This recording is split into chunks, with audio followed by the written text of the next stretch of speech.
Hello friends, welcome back to my YouTube channel Challengeable Explanation.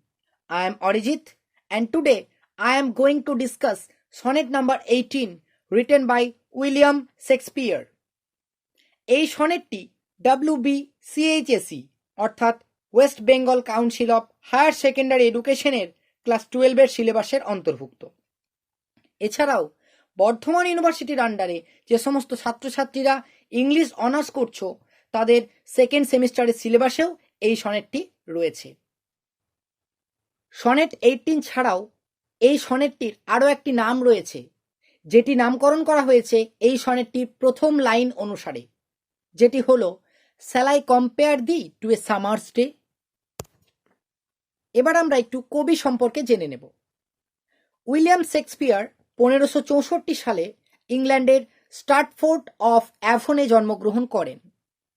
William Shakespeare ছিলেন ইংরেজি সাহিত্যের অন্যতম একজন কবি, নাট্যকার এবং অভিনেতা।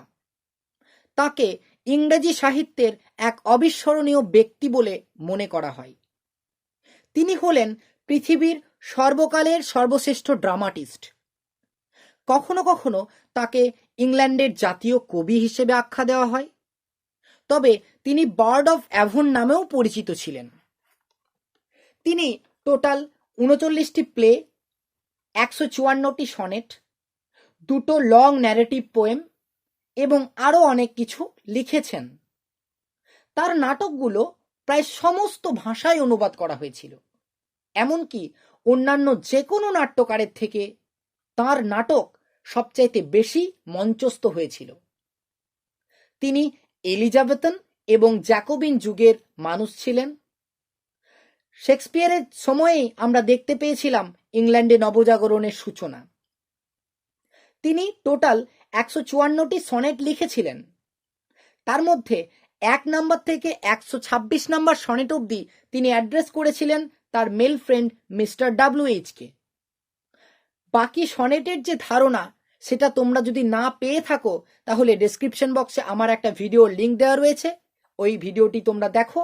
আশা করি তোমরা সনেট সম্পর্কে যাবতীয় তথ্য পেয়ে যাবে। তাহলে আজকে আমরা যে সনেটটি পড়ব সেই সনেটটিও অ্যাড্রেস করা হয়েছে তার মেল ফ্রেন্ড মিস্টার WH-কে। এবার তোমাদের মনে কোশ্চেন জাগতেই পারে, মিস্টার WH কে ছিলেন? মিস্টার WH ছিলেন উইলিয়াম শেক্সপিয়ারের খুব ক্লোজ বুজুম ফ্রেন্ড। তবে মিস্টার WH এর আইডেন্টিটি নিয়ে এখনো প্রচুর রিসার্চ চলছে, প্রচুর কন্ট্রাডিকশন, প্রচুর কোশ্চেন, প্রচুর কনফ্লিক্ট, প্রচুর তর্ক এর পিছনে জড়িয়ে রয়েছে। এতক্ষণ বা এতদিন পর্যন্ত রিসার্চ করে যেটুকু জানা গিয়েছে সেই অ্যাঙ্গেলে যদি আমরা বলি তাহলে বলা যায় যে third Earl of Southampton Henry রায়থাসলি ছিলেন মিস্টার WH বা উইলিয়াম শেক্সপিয়ারের বুজুম ফ্রেন্ড।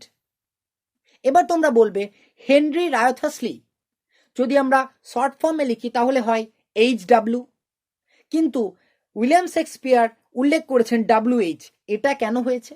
উইলিয়াম শেক্সপিয়ার চাননি তার বন্ধুর নামটা সবার সামনে আসতে। তার বন্ধুর নাম অর্থাৎ হেনরি রায়থাসলির নামটা বা আইডেন্টিটিটা হাইড করার জন্যই উইলিয়াম শেক্সপিয়ার তার উল্টো WH ব্যবহার করেছেন। কবিতাটি অ্যানালিসিস করার পূর্বে আমরা কবিতাটিকে খুব ভালোভাবে রিসাইট করে নেব। Shall I compare thee to a summer's day? Thou art more lovely and more temperate.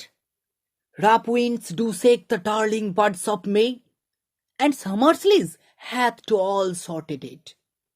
Sometimes too hot the eye of heaven shines, and often is his gold complexion dimmed, and every fair from fair sometime declines, by chance or nature's changing course untrimmed.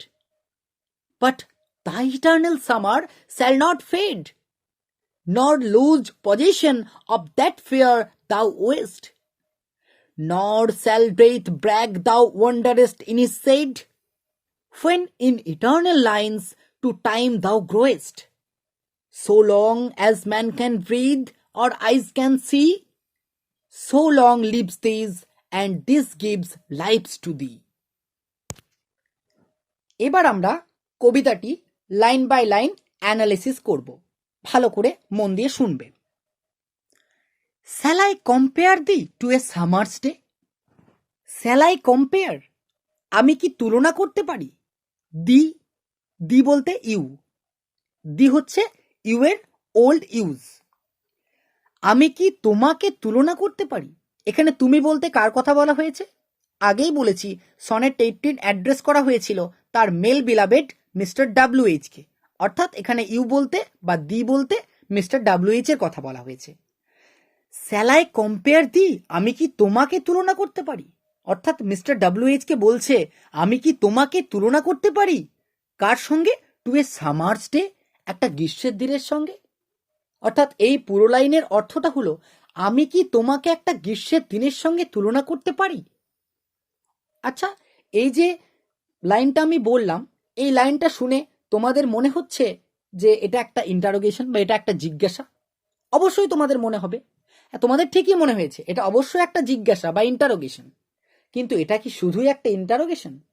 ভালো করে শোনো তো। Shall I compare thee to a summer's day?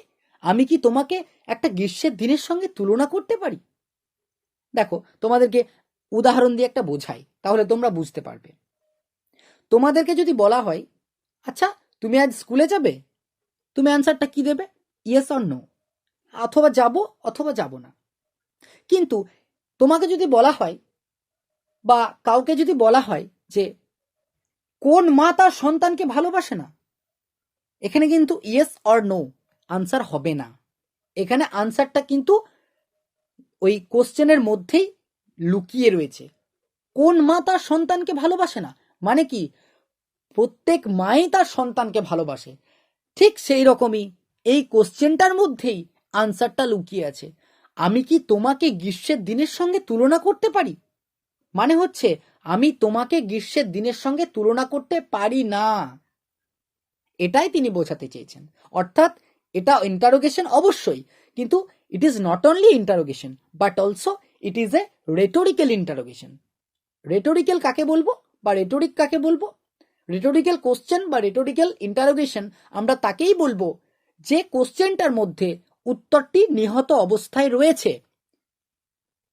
এই কোশ্চেনটাতে আমরা বুঝতে পারছি যে কবি গ্রীষ্মের দিনের সঙ্গে তার বন্ধুকে বা তার বন্ধুর বিউটি তুলনা করতে চান না। কেন চান না আমরা পরে দেখব। দেখো, Thou art more lovely and more temperate. দাও, দাও মানে হচ্ছে ইউ, ইউ আগেই বললাম, দাও মানে দি মানে ইউ, দাও মানে ইউ। দাও আর্ট, আর্ট মানে কি? আর। এই দাও হচ্ছে old use of you, art হচ্ছে ওল্ড ইউজ অফ আর। তাহলে ইউ আর মোর লাভলি, তুমি হচ্ছ অনেক বেশি সুন্দর, অ্যান্ড মোর টেম্পারেট, আরো বেশি। Temperate means balanced, controlled, steady. অর্থাৎ যেটা কিন্তু কন্ট্রোল করা যায়, যেটা কিন্তু ব্যালেন্সড, যেটার মধ্যে আনকন্ট্রোলড কিছু নেই। অর্থাৎ যেটাকে স্থির, যেটা ধীর, যেটা স্থির, যেটা ব্যালেন্সড, যেটা শান্ত, যেটা মনোরম, সেটাই হচ্ছে টেম্পারেট। তাহলে গ্রীষ্মের দিন হয়তো টেম্পারেট, কিন্তু তুমি তার থেকে আরো বেশি টেম্পারেট, আরো বেশি ব্যালেন্সড, আরো বেশি কন্ট্রোলড, আরো বেশি স্টেডি এবং আরো বেশি সুন্দর। দ্যাটস ওয়াই আমি তোমার সঙ্গে একটা গ্রীষ্মের দিনের তুলনা করতে পারবো না। এবার তোমাদের মনে কোশ্চেন জাগতেই পারে যে আরো অনেক কিছু ছিল, কিন্তু গ্রীষ্মের দিনের সঙ্গেই কবি কেন তুলনাটি করলেন? সেই প্রসঙ্গে বলা যায় শেক্সপিয়ার ছিলেন ইংল্যান্ডের কবি, ইংল্যান্ডে বসে তিনি কবিতাটি লিখেছিলেন। সেই জন্য ইংল্যান্ড কিন্তু জেনারেলি শীতপ্রধান এলাকা বা দেশ, সেখানে গ্রীষ্মটি আসে খুব অল্প সময়ের জন্য। আমাদের এখানে যেমন স্প্রিংটা খুব প্লিজারেবল, ইন্ডিয়াতে স্প্রিংয়ে আমরা নতুন নতুন ফুলের কুঁড়ি, নতুন নতুন একটা প্রাকৃতিক সৌন্দর্য, একটা আমেজ, একটা বিশাল একটা যে প্রকৃতির যে কত রূপ, সেটা আমরা মেনলি স্প্রিংয়ে অনুভব করি। সেই রকমই ইংল্যান্ডে প্রাকৃতিক যে সৌন্দর্য, ফুলের কুঁড়ি, সেগুলোর সময় হচ্ছে সামার, যেটা খুব অল্প সময়ের জন্য আসে। এবং তাদের কাছে সামারটা কিন্তু আমাদের কাছে স্প্রিং যেমন মনোরম, যেমন প্লেজারেবল, যেমন কমফোর্টেবল, ঠিক সেই রকমই ইংল্যান্ডের মানুষের কাছে সামারটা ততটাই প্লেজারেবল। দ্যাটস ওয়াই কবি তার বন্ধুর বিউটির সঙ্গে একমাত্র সামার্স ডেজেরই তুলনা করতে চেয়েছিলেন, কিন্তু তাও তিনি পারবেন না। কারণ কি? কারণ সামার ডেজের থেকে তার বন্ধু আরো বেশি সুন্দর, আরো বেশি মনোরম, আরো বেশি প্লিজেন্ট, আরো বেশি ব্যালেন্সড। এইবার পরের লাইনগুলোতে দেখব যে হয়তো সামার ডেজের কিছু ভালো দিক রয়েছে, অবশ্যই রয়েছে। প্রত্যেকটা মানুষের যেমন ভালো খারাপ উভয় দিক থাকে, ঠিক সেই রকমই সামার ডেজেরও ভালো দিক খারাপ দিক রয়েছে। কিন্তু তার বন্ধুর মধ্যে কোনো খারাপ দিক নেই, সেই জন্য তিনি তার বন্ধুর সঙ্গে গ্রীষ্মের দিনের তুলনা করতে পারবেন না। গ্রীষ্মের দিনের যে নেগেটিভিটিগুলো রয়েছে, নেগেটিভনেস রয়েছে, সেগুলো পরের লাইনগুলোতে উইলিয়াম শেক্সপিয়ার ব্যাখ্যা করেছেন। দেখো, rough winds do shake the darling birds of May. Rough winds, ঝোড়ো বাতাস, আচমকা বাতাস, যে বাতাসের কোনো কন্ট্রোল নেই, যে বাতাসকে ধরে রাখা যায় না, হঠাৎ অগোছালো আচমকা ঝোড়ো বাতাস কি করছে? Do shake. ডু শেক মানে শেক। শেক মানে কি? দেখো লেখা রয়েছে নষ্ট করা, অর্থাৎ ঝোড়ো বাতাস নষ্ট করে দিচ্ছে। কি নষ্ট করছে? The darling birds of May.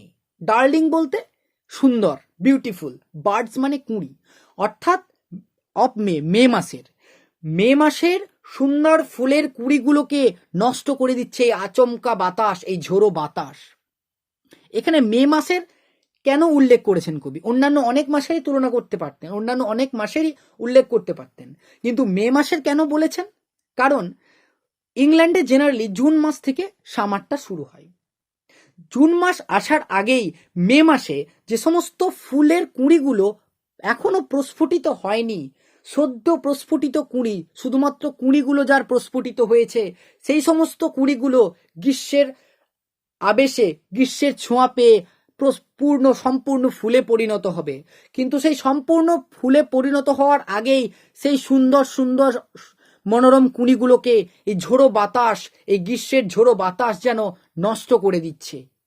সেই জন্য তারা কিন্তু ফুলে পরিণত হতে পারছে না, অর্থাৎ তাদের বিউটিটা, তাদের যে সৌন্দর্য, সেটা কিন্তু প্রস্ফুটিত হওয়ার আগেই যেন দুমড়ে মুচড়ে যাচ্ছে। কিন্তু কবির বন্ধুর যে বিউটি, রাফ উইন্ডসের মতো কোনো বৈশিষ্ট্যই, গ্রীষ্মের কোনো বৈশিষ্ট্যই কিন্তু নড়াতে পারবে না, টলাতে পারবে না। সেই জন্য তিনি গ্রীষ্মের দিনের সঙ্গে কবির বন্ধুর বিউটির তুলনা করতে চান না। আরো কেন চান না? যত পড়বো আমরা দেখতে পাবো। নেক্সট লাইন দেখো, and summer's lease hath too all sorted ইট।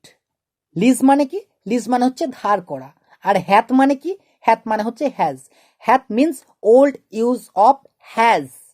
তাহলে এই লাইনটার মাধ্যমে তিনি বোঝাতে চেয়েছেন এই যে যখন কোনো মানুষ কোনো কিছু ধার করে কারো কাছ থেকে, তখন সেই মানুষটির মাথায় একটা প্রেশার থাকে সে ধারটা শোধ করে দেওয়ার জন্য। ঠিক সেই রকমই যেন প্রকৃতি এই আমাদের কাছে যে গ্রীষ্মটাকে পাঠিয়েছে, সেই গ্রীষ্মটা যেন প্রকৃতি কারো কাছ থেকে ধার করে নিয়েছে, এবং সেই ধার শোধ করে দেওয়ার জন্য খুব তাড়াতাড়ি আমাদের কাছ থেকে, ইংল্যান্ডের কাছ থেকে সামারটা যেন খুব তাড়াতাড়ি নেচার উইথড্র করে নিচ্ছে। সেই জন্য অল টু শর্টেড ইট, খুব শর্ট এক্সিস্ট করছে এই সামার আমাদের কাছে। যেটা ছিল আমাদের কাছে প্লেজারেবল, যেটা ছিল আমাদের কাছে কমফোর্টেবল, সেটা আমাদের কাছে খুব অল্প সময় থাকছে। কিন্তু তোমার যে বিউটি, তোমার যে ইটার্নাল বিউটি, ইটার্নাল ইউথ, সেটা কিন্তু শর্ট এক্সিস্টেন্স নয়, সেটা হচ্ছে ইটার্নাল। শত প্রচেষ্টার ফলেও, শত চেষ্টার ফলেও নেচার কিন্তু তোমার বিউটিটাকে কখনোই ম্লান করতে পারবে না, কখনোই উইথড্র করতে পারবে না। যেই জন্য আমি তোমার সঙ্গে গ্রীষ্মের দিনের তুলনা করতে পারবো না। আমরা যত পড়বো তত কিন্তু গ্রীষ্মের নেগেটিভনেসগুলো আমরা আরো বুঝতে পারবো।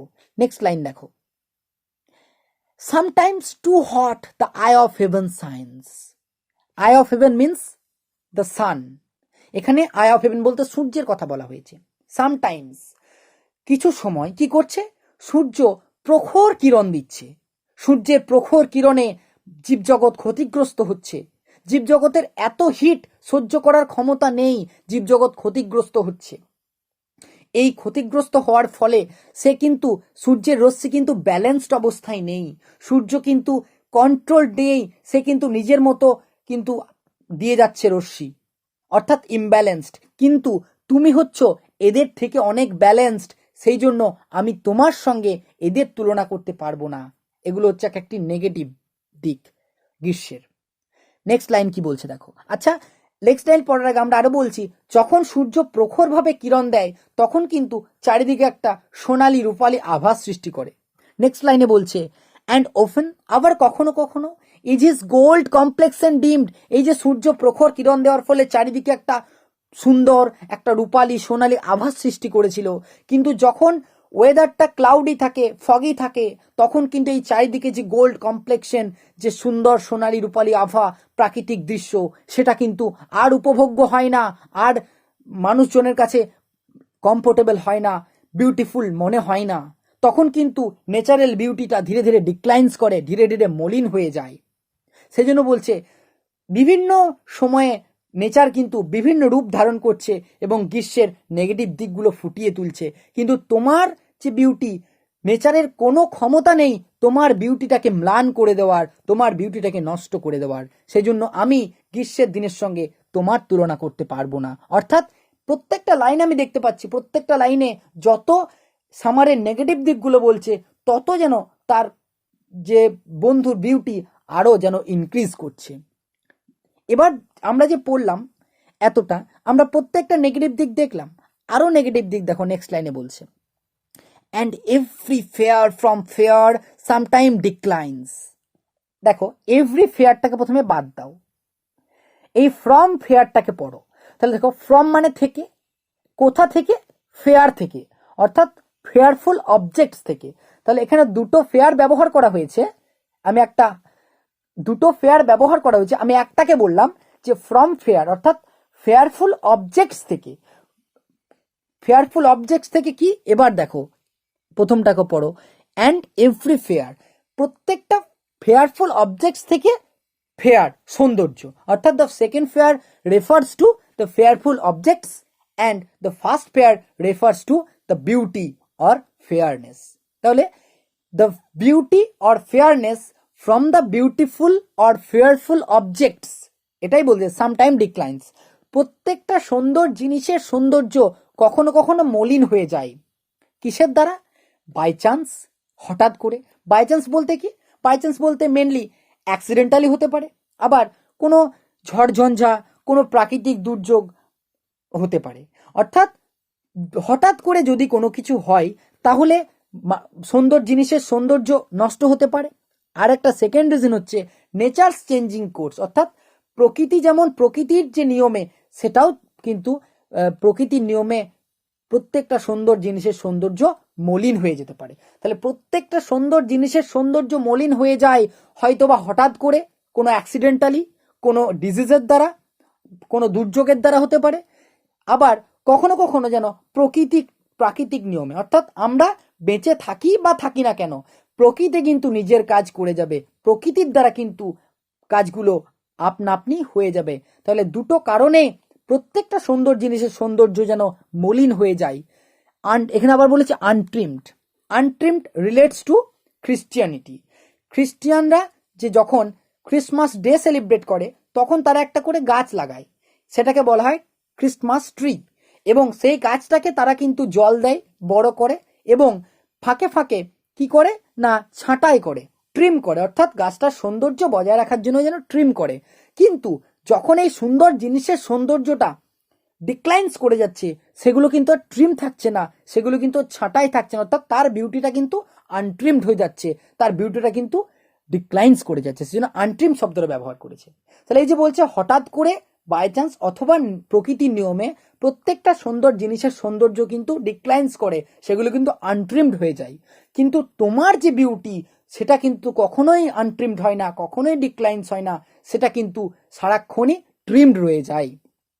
এখানে ডিক্লাইন্স, ফেড, এগুলো কিন্তু ডিমড, এগুলো কিন্তু সেম ওয়ার্ডস, ঠিক আছে? দেখো পাশে লেখা রয়েছে।